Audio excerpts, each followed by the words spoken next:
Good morning, friends. I am Dr. Ashok Kumar, Assistant Professor in Chemistry, SPC Government College, Ajmer. हम लोग जो BSc part third का chapter है हमारा organometallic compounds, उसमें कल हमने जनरल इंट्रोडक्शन पढ़ा था। आज जनरल इंट्रोडक्शन पढ़ते हुए थोड़ा आगे चलेंगे, उसके फिजिकल और केमिकल प्रॉपर्टीज़ पढ़ेंगे। प्रिपरेशन भी हमने कल पढ़ी थी। देखिए, हमने कहा कि जो एल्काइल और आयल मैग्नीशियम हैलाइड्स है, जिन्हें ग्रिग्नार्ड रिएजेंट कहा जाता है, इसकी डिस्कवरी एक फ्रेंच साइंटिस्ट विक्टर ग्रिग्नार्ड ने 1900 में की थी, जिन्हें नोबेल प्राइज़ भी मिला था। जो ये मॉलिक्यूल है ग्रिग्नार्ड रिएजेंट का, जिसको RMGX बोला जाता है, इसमें कार्बन और मैग्नीशियम के बीच कोवलेंट बॉन्ड होता है जो हाईली पोलर होता है, क्योंकि कार्बन का इलेक्ट्रोनेगेटिविटी मैग्नीशियम से ज़्यादा होता है, तो वो इलेक्ट्रॉन पेयर को अपनी तरफ लेता है और इट बिकम्स नेगेटिव चार्ज और मैग्नीशियम पॉजिटिव। वही मैग्नीशियम हैलाइड के साथ जुड़ा होता है। Halide is more electronegative than magnesium, तो उसके अंदर डबल डेल चार्ज आ जाता है। तो ये हाईली डाइपोलर मॉलिक्यूल है RMGX। RMGX सैचुरेटेड हो सकता है, अनसैचुरेटेड हो सकता है, साइक्लिक और एलिसाइक्लिक हो सकता है, जिसके एग्जांपल्स हमने कल दिए थे। इसका मेथड ऑफ प्रिपरेशन हमने पढ़ा था कि जब एल्काइल हैलाइड को मैग्नीशियम के साथ ड्राई ईथर में सॉल्यूशन क्या लेंगे, ड्राई ईथर में जब रिएक्ट करेंगे तो RMGX बनता है। और R यानी एल्काइल मैग्नीशियम हैलाइड्स या aryl magnesium halides. Order of reactivity क्या कहें कि order of reactive alkyl iodates, alkyl bromide, alkyl chlorides. और एल्काइल ग्रुप क्या होगा, टर्शरी, सेकेंडरी, प्राइमरी और CH3। इसका हमने प्रिपरेशन पढ़ा। इसी के साथ हमने ये भी पढ़ा कि इसका मैकेनिज़्म क्या होगा, फ्री रेडिकल मैकेनिज़्म होगा। हमने कहा कि भाई फ्री रेडिकल मैकेनिज़्म होता है, इस फ्री रेडिकल मैकेनिज़्म से ये बनता है कैसे, RX और MG। तो जब इसके साथ रिएक्ट कराया जाता है तो एल्काइल फ्री रेडिकल और MG फ्री रेडिकल, ये फ्री रेडिकल्स चेन टर्मिशन के अंदर मिलते हैं, तो ये बनाते हैं RMGX, जो कि हमारा एल्काइल मैग्नीशियम हैलाइड है। अब इसका फिजिकल प्रॉपर्टीज़ देखिए, जो आज से हम पढ़ेंगे वो है physical properties. Grignard reagent very unstable है, कि किसी के साथ वाटर, मॉइस्चर सभी के साथ रिएक्ट कर सकता है। बहुत सारे ऑर्गेनिक कंपाउंड्स बनते हैं जो हम इसकी केमिकल प्रॉपर्टीज़ में पढ़ेंगे, या इसके लिए हम सॉल्वेंट जो यूज़ करते हैं ईथर्स या टेट्राहाइड्रोफ्यूरेन, जो उसको स्टेबलाइज करते हैं।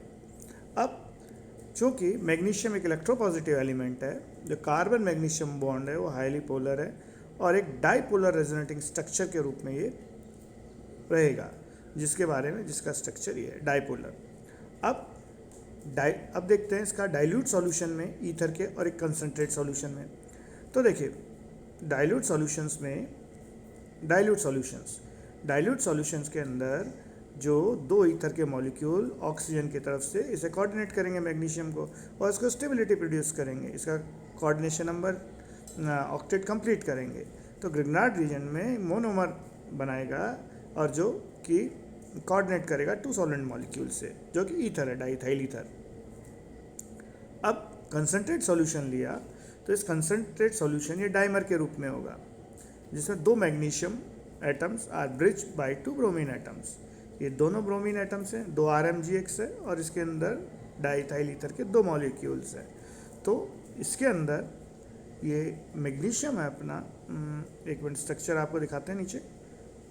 ये देखिए, इसके अंदर जो मैग्नीशियम है acquires octet bye additional coordination with one bromine from RMGX and ether oxygen. देखिए ये और RMGX, तो ये तो ईथर हो गया और ब्रोमीन के साथ ये।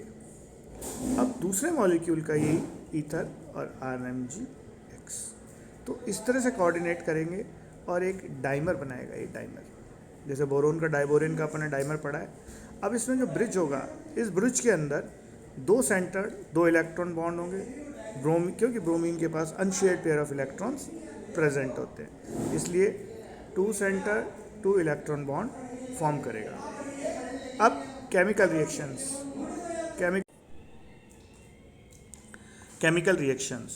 देखिए, chemical reactions two type of chemical reaction show करते हैं ग्रिग्नार्ड रीजन। पहला है सब्स्टिट्यूशन रिएक्शन और दूसरा एडिशन। सब्स्टिट्यूशन में क्या होता है, जैसे आपने हॉकी का मैच देखा होगा, तो उसके अंदर क्या है, एक खिलाड़ी जब इंजर्ड हो जाता है दूसरा सब्स्टिट्यूट कर देता है। वैसे ही जब सबस्ट्रेट मॉलिक्यूल जिस पे रिएक्शन होगा तो एक रिएजेंट आता है, वो उसके कुछ पार्ट को रिप्लेस कर देता है, तो ये सब्स्टिट्यूशन रिएक्शन हो गई।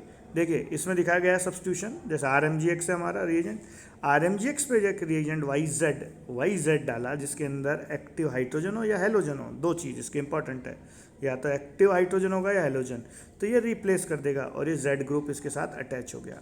तो ये रिएक्शंस को बोलेंगे सब्स्टिट्यूशन रिएक्शंस। दूसरा एडिशन। एडिशन के लिए कार्बन और ऑक्सीजन का डबल बॉन्ड होना ज़रूरी है। देखिए, या कार्बन नाइट्रोजन ट्रिपल बॉन्ड, इसमें होता क्या है कि मानिए ये कार्बोनाइल कंपाउंड है, कार्बन ऑक्सीजन का डबल बॉन्ड है, इसके अंदर ऑक्सीजन मोर इलेक्ट्रोनेगेटिव है, तो जो शेयर्ड पेयर इलेक्ट्रॉन है ये अपनी तरफ ले लेगा और एक नेगेटिव चार्ज हो जाएगा। वही कार्बन एक पॉजिटिव एक्वायर, क्योंकि इलेक्ट्रॉन से शिफ्ट हो गए।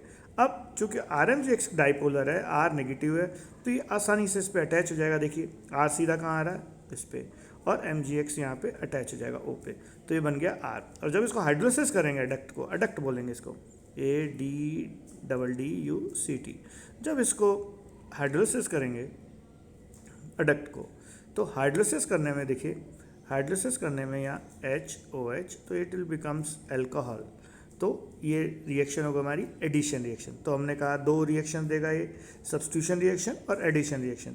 अब जरा सब्स्टिट्यूशन रिएक्शन से करते हैं। अब synthesis of alkenes, Grignard reagent से हम कुछ रिएजेंट्स बनाएंगे। पहला है एल्केन। देखिए एल्केन में क्या किया कि ऐसा एक्टिव हाइड्रोजन एक्टिव कंपाउंड लेंगे एल्केन बनाने के लिए जिसके अंदर हाइड्रोजन हो। क्या हो सकता है, वाटर हो सकता है, क्लोरीन HCl हो सकता है, एसिटिलीन हो सकता है, अल्कोहल्स हो सकते हैं, थायोल्स हो सकते हैं, फिनॉल हो सकता है, या एसिड्स होता है। इन सब का ये H लेगा, बाकी जो मॉलिक्यूल है H, इन सब के साथ H लेगा, ये जितने भी इन सब का H लेगा।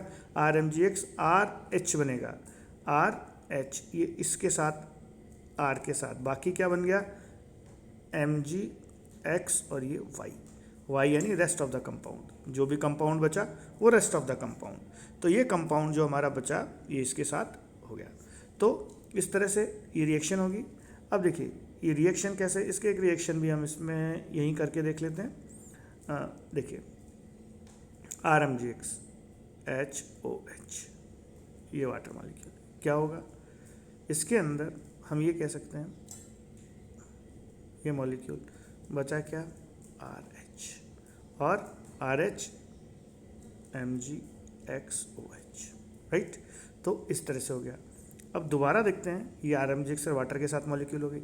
अब देखिए HCl के साथ ये सीधा है HCl, इसको हम थोड़ा सा मॉडिफाई कर लेते हैं, ये ClH इधर ले लेते हैं, तो आप ये देखिए कि ये मॉलिक्यूल इसके साथ, तो ये बिकम RH। इसकी जगह ट्रिपल बॉन्ड ले लेते हैं, तो देखिए ट्रिपल बॉन्ड के अंदर ये बाकी, तो ये बाकी मॉलिक्यूल्स इसके अंदर अटैच हो जाएगा, क्या CH यहाँ C से, तो इसको कह देंगे हम MG, यहाँ ट्रिपल बॉन्ड CH, और यहाँ पे इस तरह से। तो ये सारे मॉलिक्यूल्स आप देखिए कि इसके अंदर एक्टिव हाइड्रोजन है, अल्कोहल्स है, ये H ले लेगा, अल्कोहल्स में ये H ले लेगा R, इसके अंदर ये रिएक्ट हो जाएगा, बाकी ये सारा Y के तौर पे काम करेगा। RSH में देखिए ये हाइड्रोजन ले लेगा, बाकी RSH, ये मैग्नीशियम X हैलाइड है, और जो Y है जो ये मॉलिक्यूल का पार्ट बच गया, ये फिनॉल्स है, फिनॉल्स में हाइड्रोजन ले लेगा, और ये जो रेस्ट ऑफ द पार्ट है वो मैग्नीशियम के साथ रिएक्ट कर जाएगा। ROH एसिड्स हैं, एसिड्स में हाइड्रोजन ले लेगा, और रेस्ट ऑफ द पार्ट जो है वो Y के तौर में MgX Y के तौर में रहेगा। तो इस तरह से हमने एक रिएक्शन पढ़ी कि भाई सिंथेसिस ऑफ एल्केन। तो एल्केन में ये निकल के आया कि ग्रिग्नार्ड रिएजेंट के साथ वो मॉलिक्यूल जिसके अंदर एक्टिव हाइड्रोजन एटम्स हैं वो उसमें रिएक्ट करेंगे और एक अटैच होंगे इलेक्ट्रोनेगेटिव एटम एक्टिव हाइड्रोजन, और इस तरह से RH यानी एल्केन, सिंथेसिस ऑफ एल्केन, ये एक इम्पॉर्टेंट रिएक्शन है। तो ये हमारी एक इम्पॉर्टेंट रिएक्शन है। अब देखिए नेक्स्ट रिएक्शन चलते हैं। अब देखिए एक चीज़ इसी का चलते हैं कि by measuring the volume of alkane obtained from the number of active hydrogen present in YH, इस YH में कितने एक्टिव हाइड्रोजन कैलकुलेटेड तो this is known as Zerewitinoff method for determining active hydrogen, ZEREWIITINOF, Zerewitinoff method for determining hydrogen. अब देखिए ये कह रहा है रिएक्शन एल्काइल हाइड, अगर हमें हायर एल्केन बनाना है, यहाँ तो एल्केन ही बनाया, हमें 2 एल्केन बनाने हैं, तो हम क्या करेंगे, इसकी रिएक्शन RMGX से एक एल्काइल हैलाइड से कराएंगे, R डैश, ये एल्काइल दूसरा है, R डैश यानी alkyl different from this alkyl group. जब इसका रिएक्ट कराएंगे तो ये दोनों रिएक्ट करेंगे और R डैश और MgX2 MgX और X, राइट। तो इस तरह से हम कह सकते हैं कि हायर एल्केन्स प्राप्त करेंगे। अब एक रिएक्शन अनसेचुरेटेड हैलाइड्स है, तो ये एलाइल हैलाइड, एलाइल यानी जिसमें 3 कार्बन हो और जिसमें एक डबल बॉन्ड हो और ये हैलाइड हो, ये हैलाइड रिएक्ट करेगा इसके साथ MgX के साथ और ये निकल जाएगा, तो बच्चेगा R इसके साथ अटैच हो जाएगा, तो ये ग्रुप अनसेचुरेटेड यानी हायर एल्कीन्स बन गए, एक कार्बन इसके अंदर ज़्यादा अटैच हो गया और ये बन गया हमारा हायर अनसेचुरेटेड एल्कीन्स। तो इस तरह से ये हमारा कंपाउंड हो गया। आज इसी के साथ ये क्लास यहीं समाप्त करते हैं, कल से इसके आगे के रिएक्शन सिंथेसिस ऑफ एल्काइंस वगैरह पढ़ेंगे। तो इसी के साथ ये क्लास समाप्त करते हैं। धन्यवाद।